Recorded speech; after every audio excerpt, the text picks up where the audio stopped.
Hi, Nick Marsh from TRUI, Natural Capital Plan project conducted with Southern Queensland Landscapes, and I led the development of the project. The project set out to develop a software application for use by NRM bodies to be able to prioritise investment in their catchments to get the best return on investment for the environment.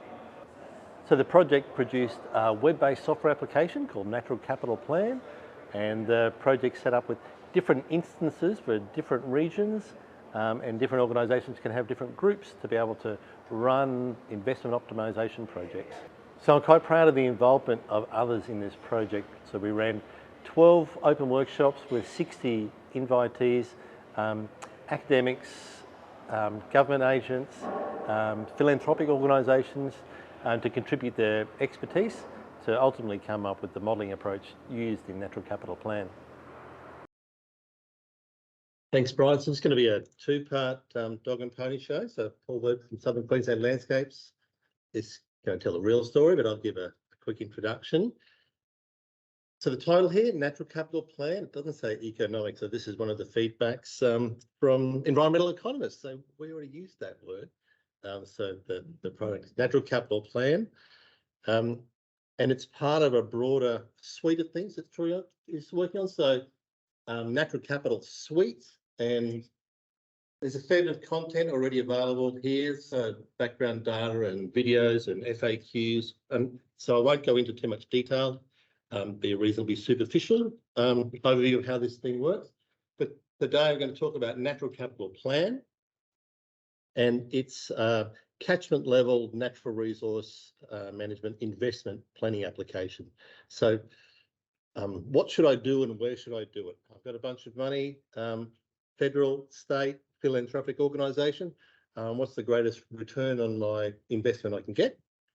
And we're familiar with this problem in a water quality world.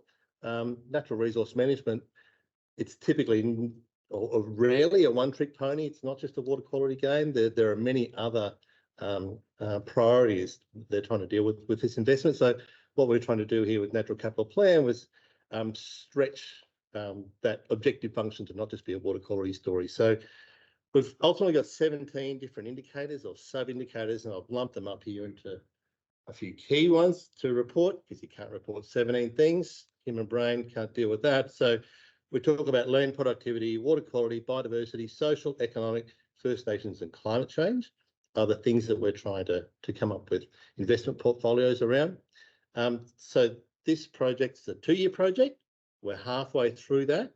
So it was formerly known as Eco-nomics, forget that. Natural Capital Plan. The pilot region, Southern Queensland Landscapes, so the Queensland Murray-Darling region. And the idea is to build not just a Southern Queensland Landscapes application, but trial it there and be able to roll it out more broadly. So how do we get here?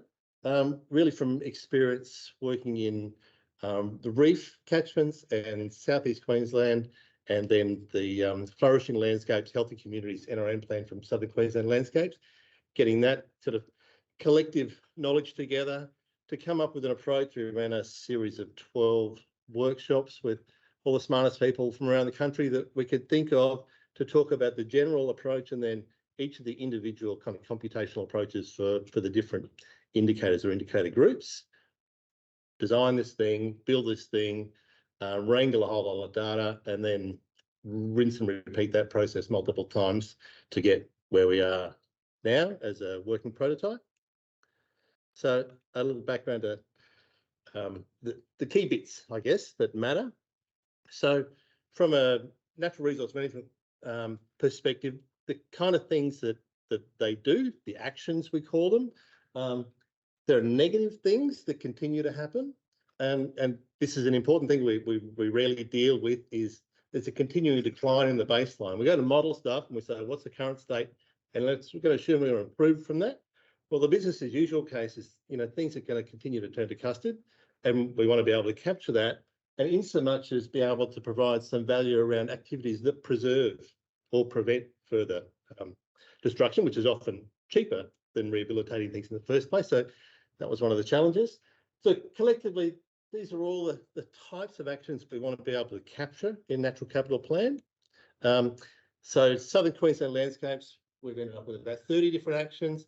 In Southeast Queensland, for similar work for SEQ Water, we've got about 60. In our reef work, we've got about 80. So depending on how you slice and dice, but there are a bunch of different things that people do in the landscape to try and improve things.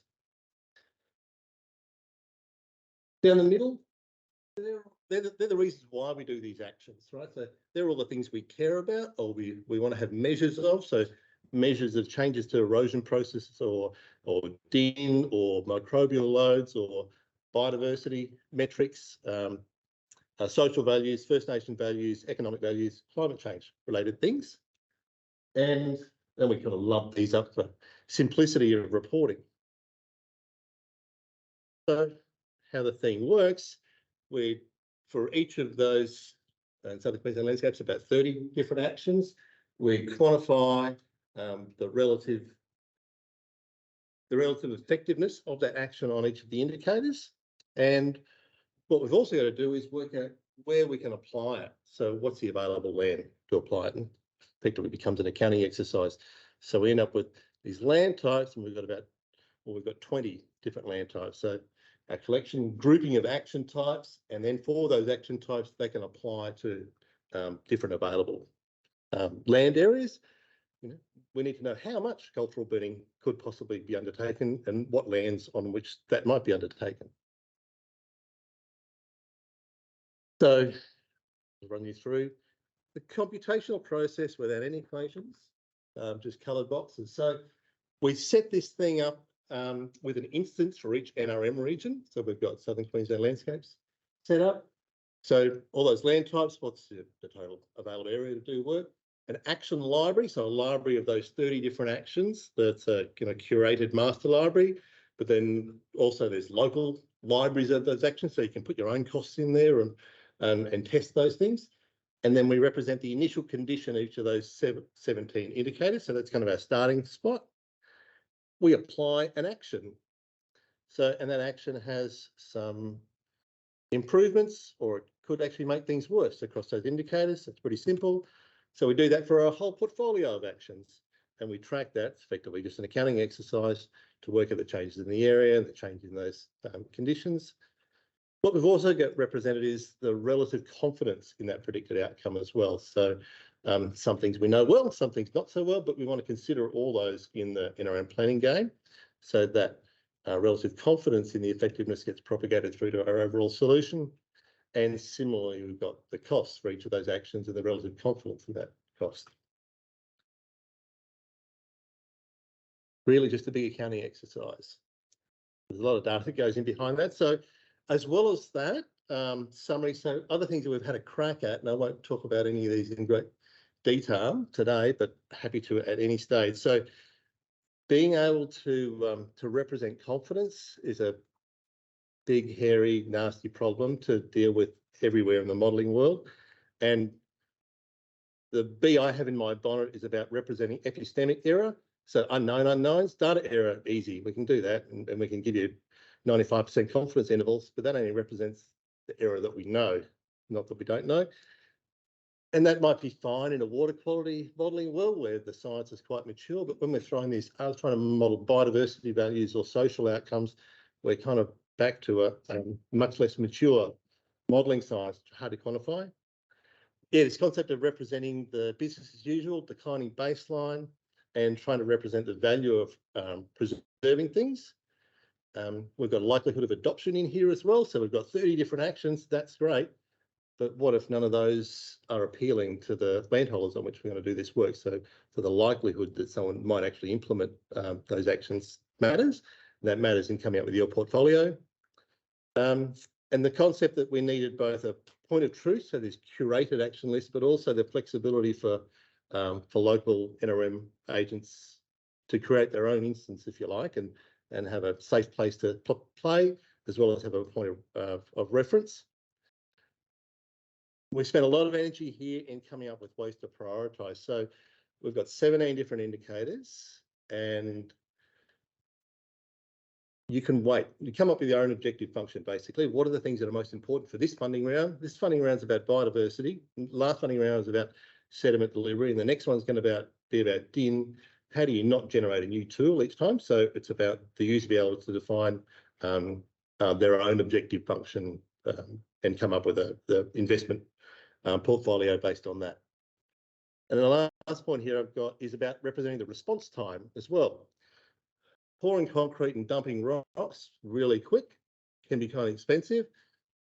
Putting up fences and waiting for trees to grow can be cheap, can take a long time. So how do you consider both of those things in the same portfolio? So we've got to be able to represent the temporal response. And that matters in a water quality sense. The same concepts apply then, so in a social or an economic sense as well, there are temporal responses to the outcomes of those things. So we've got a prototype working, and in southern Queensland landscape, so the green area there, tiny little area. And then Burnett Mary is in testing now. Mackay Whitsundays coming in the next couple of weeks. Southeast Queensland will be after that, and we'll get to the rest of the blue areas November-ish. And the intent is to work with people in each of those regions to find out what's wrong with this, revise it and review it by mid next year, basically. So we've got given ourselves 10 months to work out if this thing's going to be useful and where we go from there, basically. If you're up for it, interested, want us to create a group for you to go in and test, sing out, so battlecapitalsuite.au, there's a contact page there, or email me. But I might get Paul to give us the real word on whether it's useful or not. Thank you.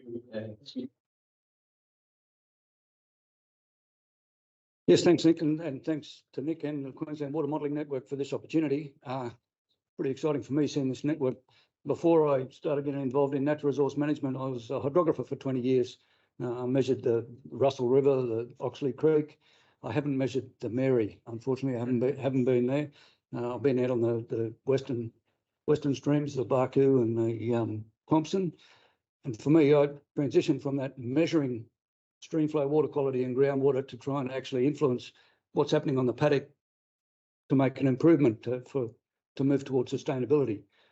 And how we can move that, I guess, is what drove me to be particularly interested in working with Nick in this. Where can we best spend money, if it's taxpayers' money, philanthropic, whatever, to make a difference, to work towards that sustainable use of our natural resources. So what can we do? What will it cost? For regional NRM groups, we're paid to consult broadly with the community to try and find out what do people want in terms of the quadruple bottom line, the cultural, the physical and the economic and the social outcomes across the catchment. How can we blend that across a broad catchment with a lot of different communities, a lot of different interests, a lot of different industries. But we effectively have come up with this collective community vision of flourishing landscapes with a diverse native species, healthy wetlands and waterways, and vigorous soils. So we really want to be working towards a more sustainable use of our natural resources, but not go back to no humans in the landscape. There are humans in the landscape. We want to keep those humans in the landscape. And how do we blend the combination of interests? And what this natural capital plan has tried to do is it gives us a chance to look at, okay, we've got that magic vision of where we want to be. We've got a whole lot of actions, the 30 actions that Nick mentioned that we've got in our toolkit on how we can impact our natural landscape. How do we actually work out where to spend money if there is money available? We looked very quickly at the prototype that Nick's developed, and we looked at two things. We looked at do nothing and what happens, and we looked at do everything and see what happens. We did on that a bit more, but do nothing was a matter of just putting in there and saying do nothing. Do everything was tick all the boxes in this prototype suite and see what happens.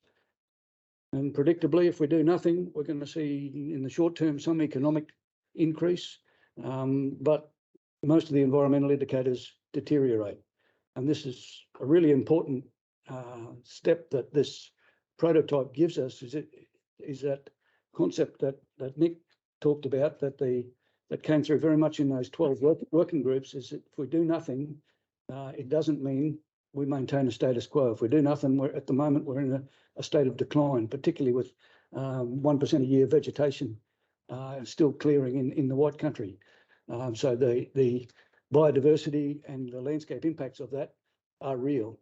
The alternative was to do everything. So everything in our toolkit, if we applied those 30 actions across the catchment, we actually can improve the condition of our natural assets and our social and economic and cultural interests in the landscape.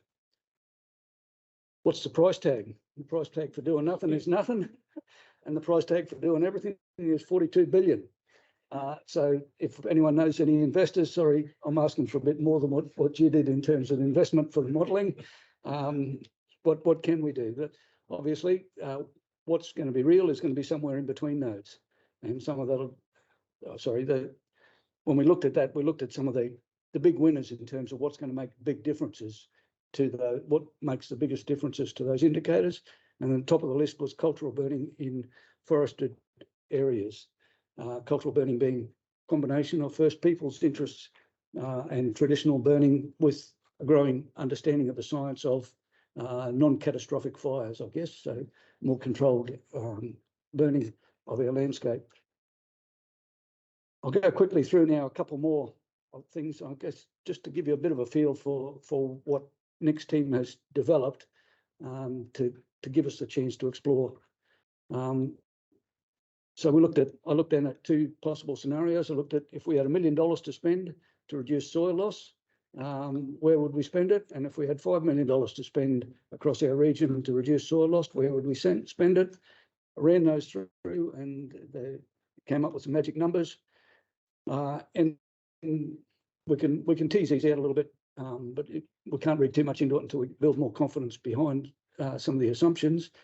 But on a pro rata basis, the soil loss impact on the projects that we might undertake to reduce soil loss, the impacts on biodiversity on a pro rata base were fairly similar. The impacts on water quality, which is the blue one on the left there, on a pro rata basis, we impact more on water quality if we spend that first $1 million than the subsequent $4 million. So it just gives us teases out some very interesting insights into prioritising investment purely for soil. We can get so much per dollar on saving our soils, but the first $1 million we spend on saving our soils will also get some benefits in terms of stream water quality and by association ecological function. So that's just a quick insight from that, a very quick run of the scenarios, and that's the investment. And very important here is the model captures that need for a maintenance cost, so the ongoing investment. We can put capital investment in if we want to have confidence that what we do on the landscape or what we change on the landscape to impact, say, reducing soil loss. There is some ongoing investment to make sure that we're monitoring and encouraging and supporting change management to be maintained.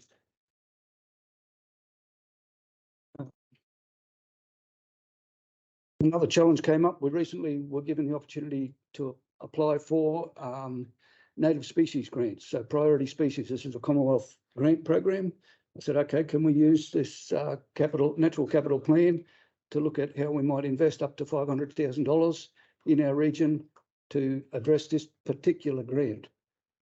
The grant guidelines are pretty complex, but eligible for us are a number of actions. So the highlighted yellow bits are the actions that are eligible. The mountain frog is the eligible species under that grant for us as an applicant for that funding. So I put those possible actions into the catchments where that mountain frog exists. So it's up around Stanthorpe and Warwick. And I said, okay, what does the natural capital plan suggest we might achieve, and where might we spend that up to $500,000 of funds? I selected only a subset of actions that were eligible, positive actions, and I looked at yes, we can make a difference. Now, the numbers here are very small, 0.2%, but we can make a difference to the outlook for that mountain frog. And this is looking at the biodiversity measures. And it gave us a quick look at where we might spend and how we might spend money for benefiting those frogs. Really important here again, it shows that that bottom line is the ongoing investment. You know, that's a challenge for us in any investor. Any investor wants those ribbon cutting events that an investment provides. Not many investors want to invest over what we've got here is a 30-year time frame. This will be an ongoing dilemma in how we actually inform investment, but it's real. And what I like here is that this prototype has given us a way to actually visualize that and table that with potential investors and say, you know, we can spend your money, we can make a difference. 30 years time, whether that difference persists is a little bit of a different argument. And then with this natural capital, it's what this first run of that threatened species grant has showed us some of the actions that will actually make the biggest difference there. So the cultural burning, so controlled management of fires in the landscapes, riparian measurement, regeneration, and changed grazing land management are some of the big winners in where we might make a difference under those grants. A little bit of a complexity here is that the areas available there, as we've got the prototype model running, show all the areas of riparian vegetation in those catchments. In actual fact, the eligible areas for works under that grant don't cover all of the riparian zones. It only covers some REs within those riparian zones. So we're going to have to do a little bit more work in working out how we subset the eligible areas. So looking at that, the impressions of the thing, it's a great graphic tool to support planning. It's only as good as the data and assumptions behind it. And we've got some work to do to improve the data and assumptions, work to do to build confidence. So for me, that's with my own colleagues in technical expertise and assumptions behind the work. Then we can start to share it with management and the board and with investors. For wider use and uptake among, and I'm going to say non-reef NRMs, because I suggest there's a fair bit of work being done in the reef that you'll be able to build on already. And in the non-reef NRMs, there's quite often a little bit different focus. Instead of end of valley, for argument's sake, for water quality, we're interested in valley impacts on water quality more than the end of valley. Now, generalised versus localised will always be a tension. So do you spend money around Warwick or do you spend it out at Cunnamulla? And there's some political, some social, and some environmental reasons why you might spread that. Quality assurance on some of those data assumptions. So some of the assumptions that go behind that, there's the 12 panels that Nick managed to pull together, not without the networking that's come through this group, has a considerable body of expertise. It's never going to be exact. If I want to change any of those assumptions, the onus is on me then to actually document how and why I changed that and to record that and to make that available. That'll be an interesting process in itself. The tool itself has the potential to build investor understanding and confidence in NRM's collective capacity, but we need to validate the assumptions, work out how we're going to change things. One of the ongoing challenges for us has been to confirm the First People's interests in natural resource management and how we might measure that and assess that at the outset and then throughout any projects. From that, we can then develop some investment portfolios with our stakeholders to look at potential investors and have some ready to go investment options. There's a few more things to go in here, and I'll have to flick over them, but we can strengthen our collective. So for me, as a single NRM group, we've got 12 NRM groups around Queensland. We've got 52, I think, around Australia. Some of what we're putting into this is a fair bit of our own time and investment, and bearing a little bit of our heart and soul in terms of what works and what doesn't work. Some of when we report to investors, we'll be saying, okay, we've achieved this much with the funds, and this is what we expect the outcomes to be. Over time, the actual measured outcomes are not going to be exactly the same as the expected ones. The risk for us in, how should I putting a hand on heart and saying we didn't achieve as much as we hoped, is that our investors lose confidence in us. So we say we've achieved that, we actually only achieved this. The investor then says, well, the next time you tell us you're going to achieve that, I'm not going to believe you. For us to share that, I guess, in a way that informs the ongoing development of this prioritisation is going to be a balancing act. And I don't, some of the risks associated with that won't be my decision as a technical operator, it'll be my board's decision or my executive's decision. Some of that, sharing that information, again, will be,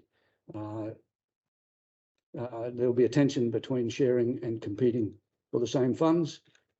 Improving the products, there's a few things that I've provided Nick feedback, and he's responded very quickly to the semantics, you know, what it looks like, some of the scales and facet grid, comparing more than two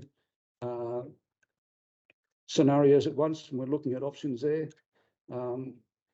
What we talked about before, those data and assumptions, is really going to be an interesting one. How do we manage that? How do we curate that? And who curates that? Is that going to be an independent process, such as Accounting for Nature has developed for their work? And I think that's probably where it'll have to go in the long run. How we transition to that, I'm not quite sure.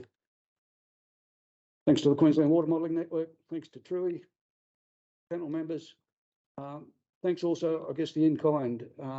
Every organisation that's represented here today hasn't just invested the Queensland Water Modelling Network money. Truey has invested a lot of money above and beyond that. I know my board has let me spend more time on this than what the project's paid for. And I guess we should recognise that it's not just the bigger agencies, but everyone involved in this is contributing a lot of their own time. Thank you.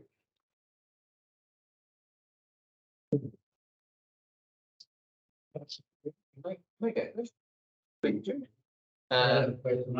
There's the answer.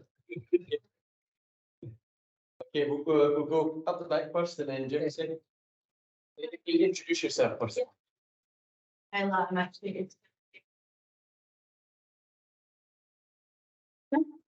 That will speak in another model up. So my question was, how much weight is put on those multi-benefit outcomes? You use traditional burning as an example. So you have those traditional sort of cultural outcomes and those sort of climate fire outcomes as well. How much weight is put on those? Because from my understanding, my knowledge, there are multi-benefit outcomes across the board in Indigenous engagement. So there's health, mental health, traditional knowledge, there's, you know, NRM outcomes, there's, the list goes on and on. And you mentioned, you know, quantifying or understanding the want for Indigenous people to be involved with NRM, and it's there, like it's definitely there. Obviously, you just, you know, need to put that there. So I just wanted to know, how is that weighted in the model of those multi-benefit outcomes? That makes sense. Sorry. It'll be a joint answer here. So there's a couple of things. One will be the generic approach, and one will be how we've tried to roll that out in this model. The interests of First Peoples have a combination of the country, the places, individual places where projects may take place, and First Peoples' participation in the rollout of those processes. So each of those angles are included in the weightings for First People outcomes in the modelling process. As yet, we have not really got a confidence in how comfortable First People are with that. So for us as an NRM group, we have 28 First People groups. So I can't say a single answer suits anyone, but certainly a single answer won't suit all of those 28 groups. how we play that out, how we work that through for individual projects across a region that covers that many different peoples will always be a subjective process. I think we've got a reasonable starting point for that. The challenge for us in a short-term project is engaging with 28 different groups and getting the feedback from those 28 different groups with different understandings, different capacities, different landscape, different social and cultural uniqueness is going to be an ongoing challenge that we've tried to work through pre this process. We're still trying to work through. I don't have the perfect answer, but we're still working there. You want to add anything to that, Nick? Yeah, let me have a quick crack. Prototype, we'll put it out there, have a crack. Hopefully not going to get this perfect. But we've got to swap the shop around. The question about how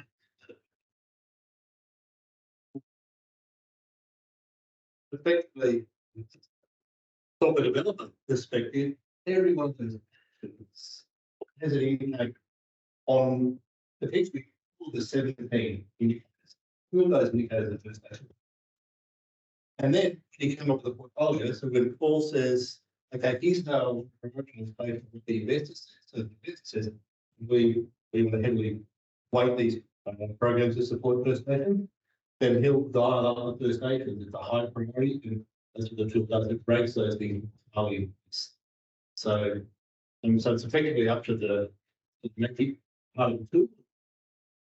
If you're actually the hypothesis is that how important the First Nation benefits are over and above other communities. What we may do is we've got a Jim, you still got a question? Yeah. What the young lady was talking about the cultural complexity. To me, like, I just want to put about me wondering how is it going to reflect on, like, when we talk about cultural flows, what that actually looks like and how that flows. I mean, we talk about priority for First Nation people. You know, my understanding, and I've dealt a lot with legislation and policy reform, is that, you know, it's probably more pushed because of Queensland Human Rights 2019 Act, where a lot of the priority is being levelled at that in the legal framework. So in the sense of trying to understand what your tool is, how to then formulate a strategy or something to make sure that you know, when it comes to protecting cultural and intellectual property rights, how that is aligned to natural resource management in Canada country. And like I've had a lot of involvement with NRM, Southern Gulf Catchment, Desert Channel, in the Dry Tropics NRM Planning. I walked away from it probably about 10 years ago because we were just going around doing rubbish little projects that weren't really meaningful or sustainable in preserving country, because in our belief system it's that, you know, part of our legacy is protect and preserve country for not only for now but for the next generation to come. And I see like the wealth of knowledge and data collected within the water modelling process here, somewhere needs to be all combined into a process that engage people from First Nation to look at how they become a more productive part of engaging, and not just engaging for the sake of, I know you talk about spend a lot of time, and a lot of people will volunteer their time. You know, for years we've volunteered our time, but now it's a stage of meaningful engagement.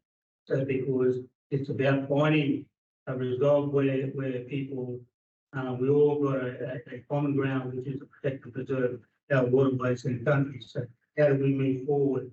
How do we make sure that the quality and the equity engaging with landowners, because we are treating landowners in the context of First Nation people, but how do we set out the same thing as equal people, wanting to discuss and wanting to move forward and protect and preserve what is, you know, the legacy of the past, but for the future generation to come. Thanks, Jim.